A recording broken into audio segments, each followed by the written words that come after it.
One day at a time, keep it cool and we'll be fine. One day at a time, keep it cool and we'll be fine.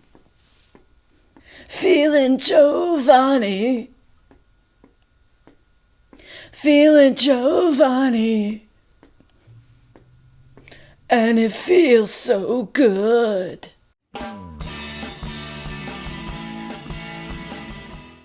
Hi guys, it's me Jill and welcome to Jill Informed.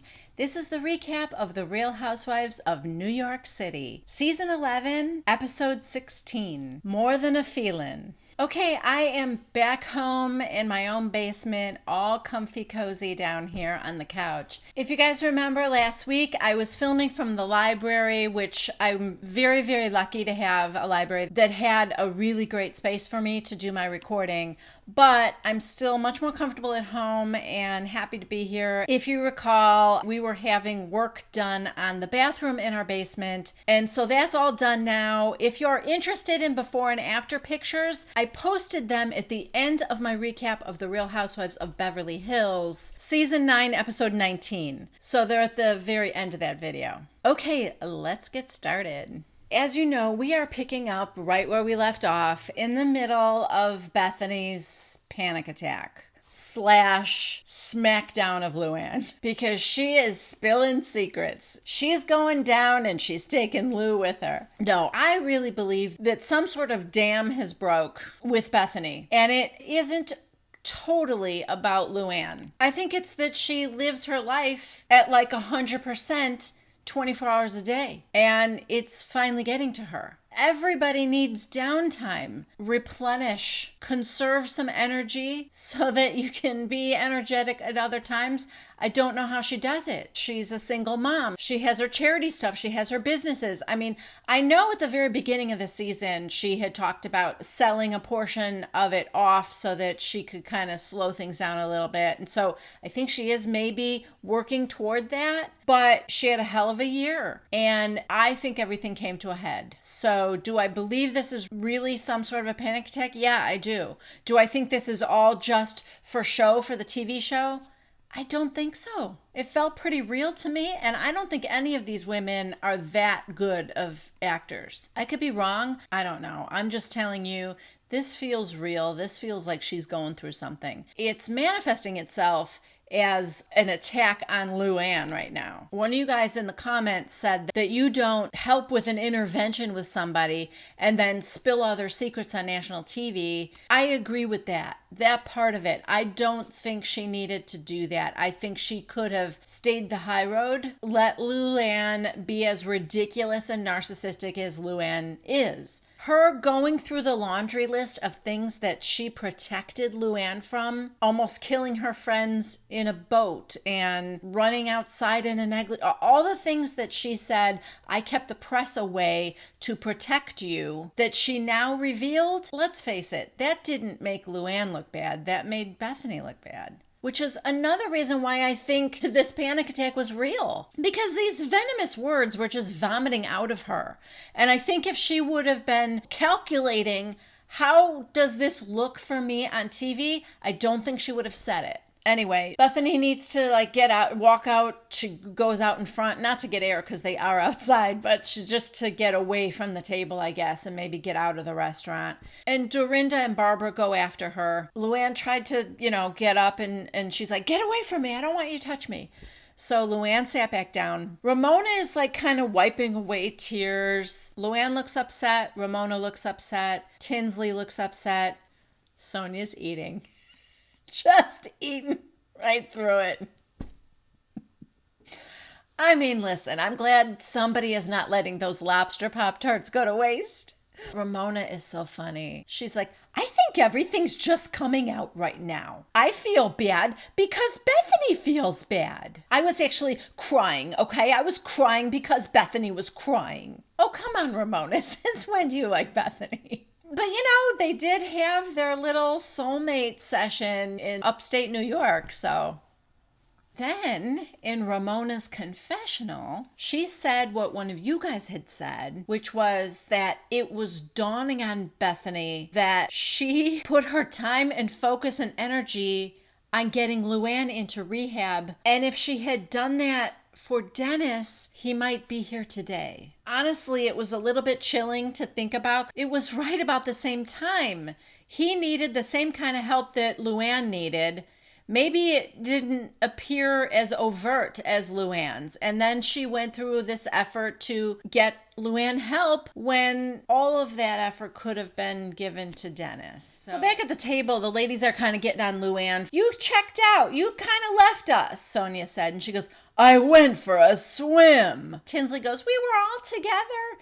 And she goes, you met your sister for a cocktail and then you went out with a guy. Big deal. I went for a swim. Okay, she's not wrong about the fact that everyone can go off and do their own thing here and there. But you went for a swim right in the middle of Sonia going through something after that meeting. So it was the timing of it, Luann. And I don't know why she doesn't understand that. So now Luann's going to leave. And Bethany's, oh, I don't want to see her. I don't want to see her. I don't want to see her. And she rushes back into the restaurant. I mean, that was a little weird. But Dorinda goes, so are you coming back to the house? We're not going to be too late. And she goes, I'm going to go out. So everyone goes back into the restaurant and Luann is standing out there waiting for a car to come. Now, in the confessional, she says that if I go out, I'm going to drink. But that's where I'm at right now. Oh, she also said that guy, Denio, it sounded like she said Denu. I don't know how you pronounce it, but he was the guy from Ramona's party that asked her if she wanted a cocktail. And she said, yes, I'm going to have a Diet Coke cocktail for right now. And he goes, oh, that's right, I forgot. He's been texting her and she says she's going to go out with him. So back at the table, Bethany has calmed down and she's apologizing to everyone. Okay, it's true. Bethany said that it just occurred to her the irony of her being at Luann's intervention, who she's not nearly as close to as she was to Dennis, and then not being there for Dennis. So that is exactly what was going on, or at least part of it. Because she said it's not really all about her. It was me having this thought. So Luann comes back to the table, and Sonia is like, Luann, you're back. Like everyone's supposed to break out into applause? I mean, nobody else at that table was happy to see her back. She said, I came back because I just couldn't leave. And everyone's like, oh, thinking she means I can't leave, you guys. No. In her confessional, she said, I couldn't leave because I thought to myself, am I going to give up all this hard work? Because she knew that if she left, she would have a drink. No, I'm not going to let them win. Okay. So it wasn't like I'm coming back to the table to be with you ladies because I'm not giving up on our friendship. I'm not going to walk away and give up on us. No, it was I'm back here because I'm not going to let you bitches break me down. Okay, Sonia, read the room, Ramona said. Well, Bethany apologized to everybody at the table and Luann goes, I feel terrible. Sonia goes, you feel terrible? Oh, Lou. She goes and kisses her on the cheek. Oh, she feels terrible. What is going on with you, Sonia? Is she drunk? Luann starts by apologizing to Barbara, and then she apologizes to Bethany. And as far as Bethany goes, she said, I always thought Dennis was a really special guy. I want you to know that. But I guess I didn't want to keep bringing it up because you seemed like you had moved on and I didn't know what to do about that. Whether that's true or not, I don't know. She admits that she is selfish right now because she has to be because of everything she's going through right now. She's to kind of focus on herself. Okay, now that one I would buy if she wasn't always that selfish, but she has been ever since she's been on this show. It's one of the things I love about her. That and her delightful lack of self-awareness. Anyway, Bethany said, I'm not mad at you. I want the best for you. I want the best for your sobriety. I want you to do you and go to meetings and go yoga and be successful at your cabaret and have a great relationship with your kids. I want all of that for you. She said this was kind of just about me and kind of what I said earlier. It was a culmination of everything in Bethany's life catching up to her. And it's been a lot. you know? Okay, the ladies get back to the house now. Apparently, Luann is already in bed. We don't even see her. Bethany now, she's going to get changed and she needs to pack because she's leaving early the next morning. The rest of the ladies are having a little nightcap and dancing around the kitchen. Not before Ramona has to tell Tinsley, I really like how you dress, but that dress makes your boobs look flat. And she's like, what? And I spent like $3,000 on this dress. Then we get Dorinda's confessional where she's starting to question where all this money is coming from. Because she said, I noticed Tinsley's got an all-new wardrobe for this trip. And it's not like all-new TJ Maxx. It's like all-new Madison Avenue. I think the implication is that she has a sugar daddy. Or that she still has a sugar daddy. Okay, so while we've got Girls Gone Wild in the kitchen, we've got Dorinda giving Bethany a therapy session in her room. That she's never acknowledged that Dennis's passing was bad and that you need to say it. You need to say it. Dennis dying was bad. No, you're right. Yeah, I mean, it was kind of bad. How come you never say it then? You gotta say it, Bethany. It was bad. Okay, Dorinda. But does she have to say it now while she's trying to pack and she needs to get a good night's sleep and she's going to be on the plane tomorrow morning? Like, okay. Fun vacay. Okay, so it's the next morning, 6:15 a.m. Bethany's heading to the airport. Then it's like 9:30 and the other ladies are packing. Luann is having a yoga session. The instructor is like, so what should we do today? What's anything going on? And she's like, well, yes, I feel like I got hit by a truck last night. And he goes, okay, well, let's try to get the truck off of you. Okay, I guess Barbara has already left too.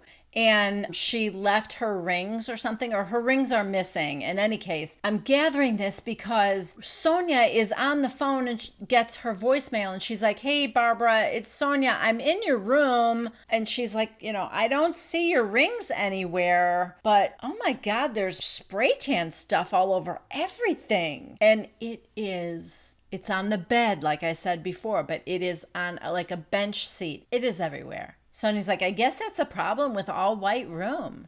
Yeah, and also the problem with somebody who's too inconsiderate enough not to either do that out by the pool, at least do it in the bathroom. The shower is probably big enough to do it inside there. Ramona is not going home with everybody else. She's gonna stay and hang out with her Miami friends. Why would I want to go back to New York? It's cold there. Why wouldn't I want to stay in the warmth of Miami? And Tinsley is also not going back to New York yet. She's going to visit her mom in Palm Springs, and her dog Bambi is there. And remember, Bambi has cancer, so she wants to check in on Bambi. And oh, I hope we get some Dale this episode. Oh my God. Sonia.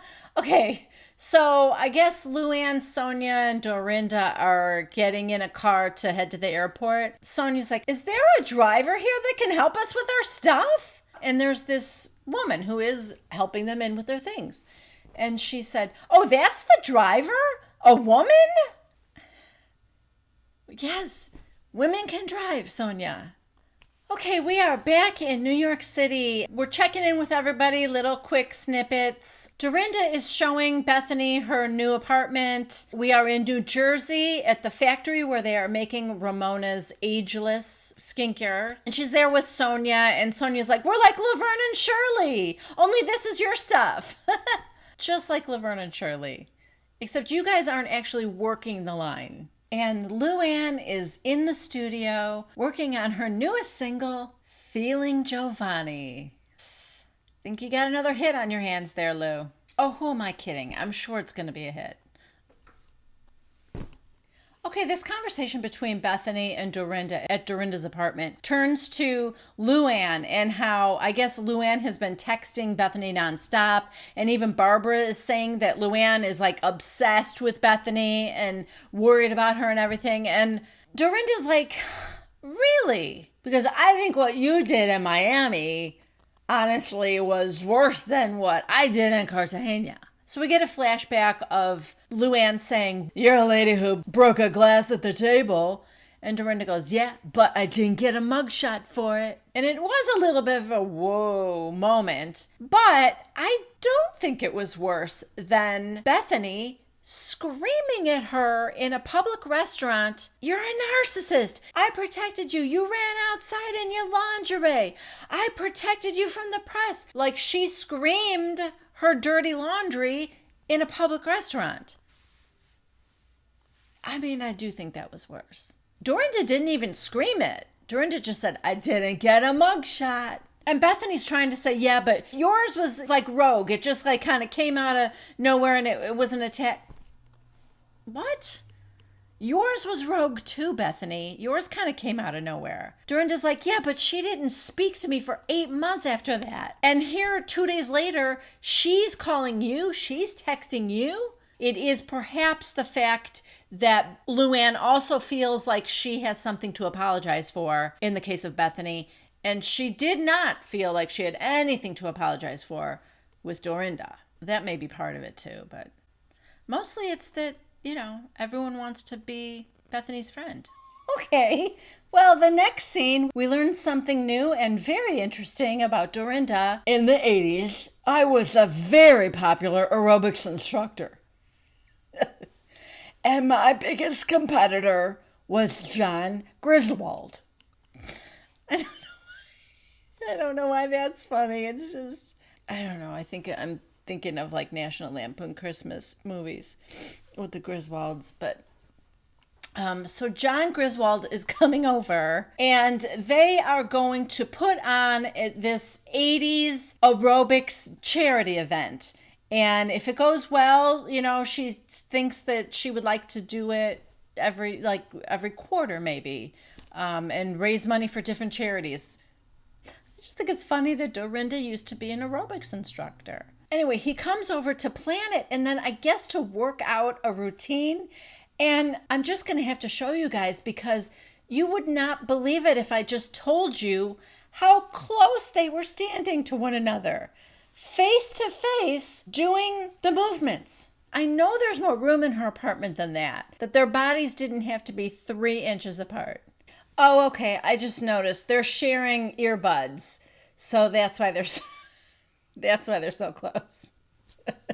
Okay, so this next scene I have mixed feelings about because on the one hand, we find out that Tinsley's dog Bambi had just passed away. And I really am sad for her. If you've ever lost a pet, you know what that feels like. They are like family members. Sometimes you're even closer than a family member because they're with you all the time, you know? That just like can't wait to see you when you get home, follow you from room to room. And, you know, that's how Olive is with me. I mean, you guys have seen her in videos before because she's got to be sleeping near me. And so that's one feeling I'm feeling. On the other hand, well, let me just say this. Sonia and Ramona are the worst people to be comforting you at a time like this. So I would say they are providing a little comic relief, but I hate to be sort of laughing during this scene because my heart goes out to Tinsley. Ramona gets to the door first and Tinsley is just, she's a mess. She is ugly crying, racked with sobs. Ramona's like, whoa, whoa. And she hugs her and she's making faces, but she's trying to be there for her.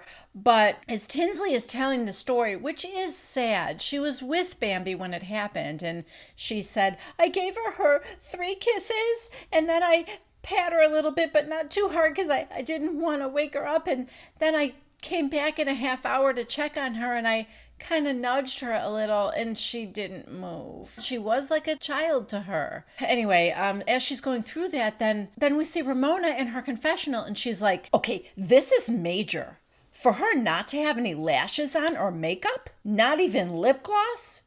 Whoa. Then Sonia shows up and in her confessional, she's like, I've never seen anyone get this upset over losing a dog. And that's coming from someone who had a dog funeral. Which, do you guys remember the dog funeral? Outside, and it was over like the Brooklyn Bridge, and the ashes blew back on everybody. Oh, God. Then Sonia says in her confessional, probably the funniest thing of the night, which is Tinsley just needs some stability in her life right now. So that's why I'm glad she has us. I have called you ladies many, many things throughout the years, but never stable. So Tinsley goes, now I think if I ever do have a kid, I'm going to name it Bambi.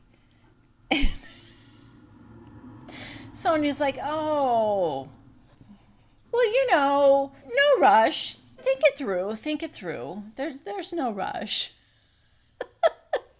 Oh, God. Okay, so they're going to have a viewing of Bambi. Ramona's like, what's that? And she goes, well, they freeze it. And then, oh, God, you guys, I guess, and then they thaw it out. It's so people... I don't know. Apparently Sonia knew about it because Sonia said, yeah, and I had to put my dog in my own freezer. Is that not such a Sonia thing, though? Because it happened at night. I can't imagine. But somehow that sounds like something Sonia would do. I mean, I can't imagine what all Sonia has been putting in her freezer. But remember when her ice was brown?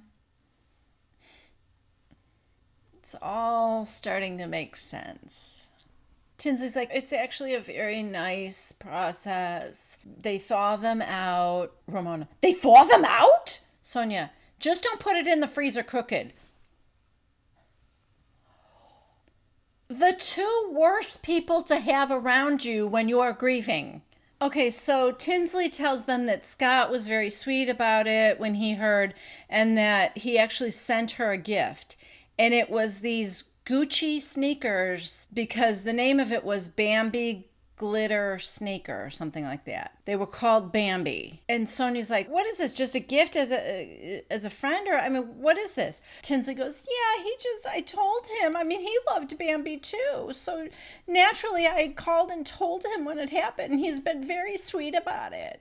I think that the ladies think something's going on still with them. Because this, and then with that earlier comment of Dorinda's wondering where all her expensive clothes are coming from still and stuff like that. But doesn't Tinsley's got Mortimer money, doesn't she? Or even her family has money. Like Dale's got money. Doesn't she have some kind of inheritance and stuff? It's not like she was a poor girl from the other side of the tracks until she met Scott.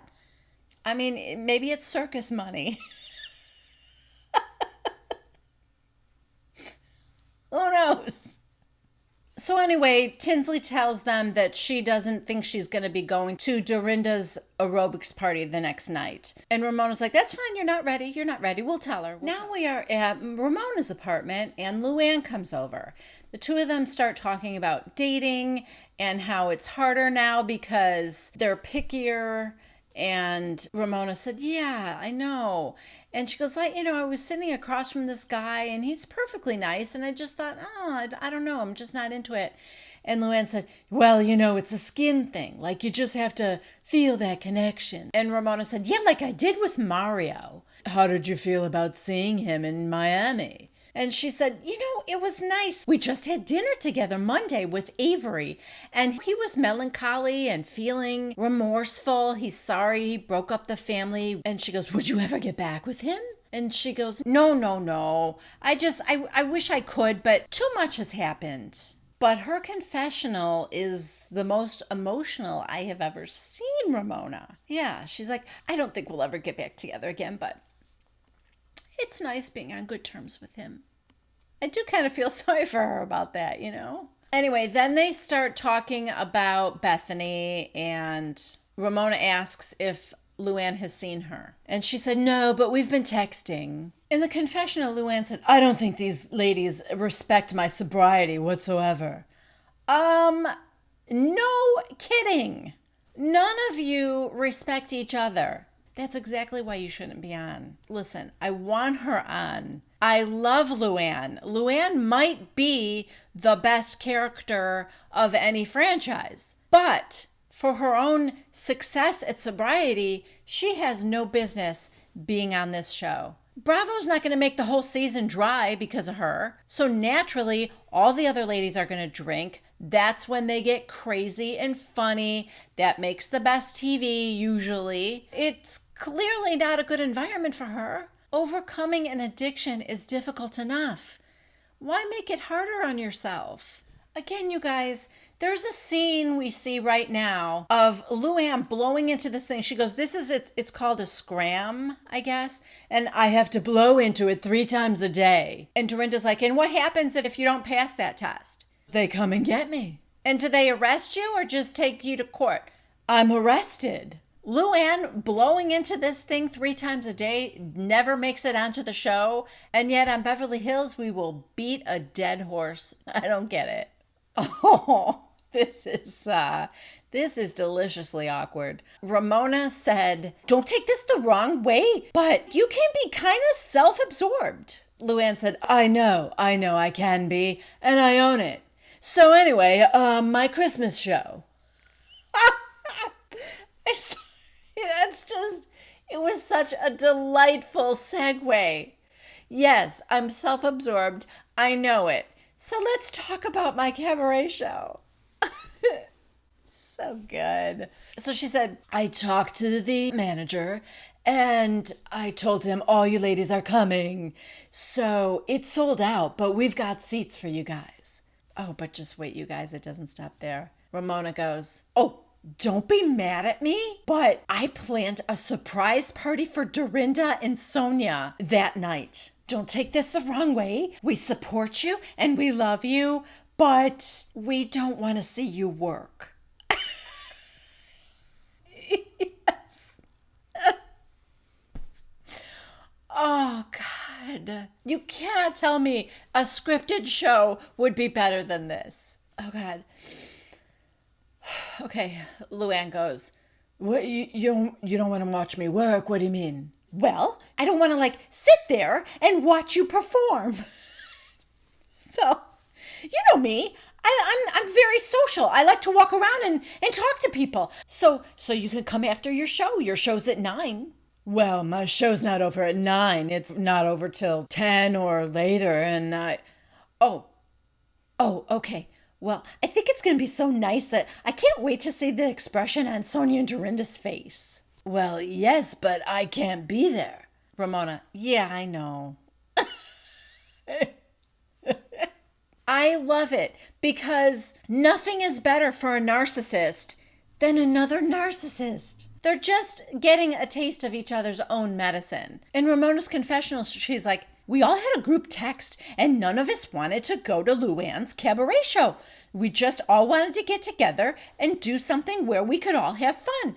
So I decided to plan a surprise party for Sonia and Dorinda. Sorry. I mean, Luann is just not really getting it. She's like, well, it's my Christmas show, so it's different than the show you guys saw before. And she's like, we just didn't want to come and see you. That's all. Yeah, that's all. In Luann's confessional, she's like, of course it's disappointing that your friends don't want to see you. I mean, it's like your parents not wanting to come to your school play. So anyway, she's like, well, I'll see you tonight at the aerobics dance party. Okay, it's the 80s aerobics party, and Dorinda's got her hair all frizzed and her outfit on, and I don't quite remember so many neon colors, but yeah, I guess there were, because everybody's in neon. Ramona gets there, and this is fun because we get to see what she looked like in the 80s, in her workout gear. And then there's this flashback to 2009, and Bethany's looking at this Cosmopolitan magazine from 1991, and it's this fitness woman, this article, and Bethany goes, who wants to look like this woman? And she goes, oh my God, it's you. It was Ramona. If you look at the top of the article, it says, people tell me I look better at 32 than I did at 22. I attribute it to, blah, blah, blah. And then the article goes on. It's the exact same thing that's happening now. She's still the same confident woman she was then. Because what is she, 61? Is Ramona 61 now? And she thinks people think she looks 41 or whatever. But yeah, it's funny. Okay, so all the ladies are there now except for Tinsley, who's grieving. Bethany tells everyone that she wants to have a s'mores and whores party after the cabaret and this other night out. And then she said, I've got a surprise for everybody. You can dress naughty or nice. I guess the s'mores are nice? I don't know. Then Bethany says, thank you, by the way, to Luann. I really loved it. Really did. I really loved it. And Luann goes, oh, good. I'm glad you like it. And she goes, yeah, I really did. I loved it. And she goes, I didn't know what it was at first. I thought, did I order something in the middle of the night and I didn't know about it? But no, it's really great. I really love it. In her confessional, Bethany said that Luann had sent her and Barbara fuzzy jackets. Okay, so the problem is she said that out loud in front of Dorinda. So Dorinda goes, wow. And Luann goes, wow, what? And she goes, she crucifies you in a restaurant in Miami and you send her a gift. And you and I have an argument in Cartagena and you put me in purgatory for 11 months. She's like, I got disinvited to the clam bake. And Luann's like, listen, I got her that gift for my own reasons and that's between us. In Lou's confessional, she goes, this gift was for something that Bethany did for me after rehab, not for ripping me a new asshole. So Dorinda has no idea. Okay, so everyone's doing their aerobic dancing and having a good time. And after it's over, Ramona tells Barbara, did I forget to mention that Barbara was there? Barbara was there too, of course. I thought it was a given at this point. So Ramona goes to tell her, I'm having a surprise party for Sonia and Dorinda. The girls didn't want to go to Luann's cabaret, so it's the night of the cabaret. And Barbara goes, oh, well, I already committed to going to the cabaret. And she goes, I know, I just didn't want you to think you weren't included. So in Barbara's confessional, she's like, yeah, Ramona invited me to a party that she knew I couldn't go to. So thanks. So then Barbara goes and tells Sonia. Pretty sure it was a surprise party for Sonia. Anyway, she said, Ramona just told me about something that's happening at the exact same time as Luann's cabaret show, and I already committed to going to that. And Sonia goes, at the exact same time or after? And she said, exact same time. Okay, I'll talk to her about it, Sonia said. But Barbara, you shouldn't have talked to Sonia about it. So Barbara and Sonia go up to Ramona. Sonia goes, you're having it at 8 o'clock. I mean, why can't you have it at 9 or after the cabaret show? Ramona goes, I can't. It's a surprise. I can't. And she looks at Barbara and she goes, and you shouldn't have. So Ramona has to end up saying, listen, I'm having a party for you, so you're coming, all right? And don't blow it for Dorinda. And she looks at Barbara and she goes, you blew it. And Barbara goes, I didn't blow it. You kind of did. I mean, you didn't tell her there's a surprise party for you, but it kind of was none of your business when she has a party. You don't go to somebody else and say she should change her party. So in Bethany's confessional, and also I should have said earlier in Sonia's confessional, neither of them thought it was a great idea that Ramona was having this party at the exact same time on the exact same night as the cabaret show, because it does seem like a kind of a blatant slap in the face. Yes, nobody really wanted to go, but to plan something at the exact same time is something that really only Ramona would do. So in the whole group of ladies now, Bethany says to everyone, listen, we've all had a rough couple of months here. Why don't we all go to your show, Luann, just to, have a toast to you, give you a hug, wish you well. You go do your work and we'll all go to a bar and have a drink and have some fun. We'll all meet up later. And Dorinda's like, yeah, we'll do both. So everyone seems to agree. Ramona's standing there. I don't know if Ramona did have some certain special thing. I think she didn't. I think her thing was that she didn't want to go to the cabaret show. So I guess maybe that's the plan. They're all just going to go at 7:30 before the show, wish her well, and then head out. And then maybe she and Barbara will meet them later. Is that the compromise? I guess. So Luann's like, that works for me. I'm cool with that. And with that, we end episode 16. So yeah, we see some previews of the cabaret show. We also see a preview of, I wonder if that's the s'mores and whores party. Please tell me the big surprise isn't strippers. It probably is, though. It looks like we are all invited. Yay! All right, that's it for me. Thanks again, you guys. I really appreciate your support. Please subscribe, leave a comment, and give it a thumbs up if you liked this episode. And I will see you next Wednesday at 1 p.m. Central Time for the next recap of The Real Housewives of New York City. I hope I see you there. Bye.